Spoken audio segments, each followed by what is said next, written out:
আসসালামু আলাইকুম রহমতুল্লাহ। প্রিয় বোনেরা, আজকের এই ভিডিওতে আমরা শিখব মহিলাদের 3 রাকাত বিতরের নামাজ পড়ার সঠিক নিয়ম। মনে রাখবেন, বিতরের নামাজ হলো একটি ওয়াজিব নামাজ, তাই এটি ঠিকভাবে পড়া অত্যন্ত জরুরি। বিতরের নামাজের নিয়ত করবেন এভাবে: আমি 3 রাকাত বিতরের নামাজ পড়তেছি আল্লাহর জন্য কেবলামুখী হয়ে। নামাজ শুরু করবেন আল্লাহু আকবার তাকবীর দিয়ে, তারপর সানা পড়বেন এবং সূরা ফাতিহা পড়ার পর যে কোনো একটি ছোট সূরা মিলাবেন। তারপর বাকি নামাজের মতো রুকু সেজদা করবেন।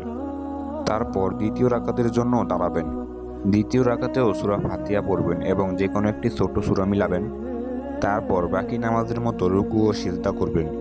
তারপর বসবেন, বসে শুধু আত্তাহিয়াতু পড়বেন এবং সালাম না ফিরিয়ে তৃতীয় রাকাতের জন্য দাঁড়িয়ে যাবেন। তারপর সূরা ফাতিহা পড়ার পর যে কোনো একটি ছোট সূরা পড়বেন।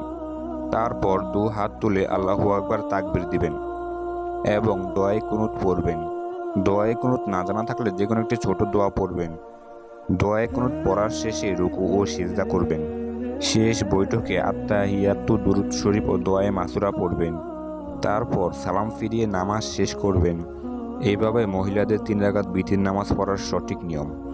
আল্লাহ আমাদের সবাইকে সঠিক ইলম অর্জন করার তৌফিক দান করুক এবং ইলম অনুযায়ী আমল করার তৌফিক দান করুক, আমিন।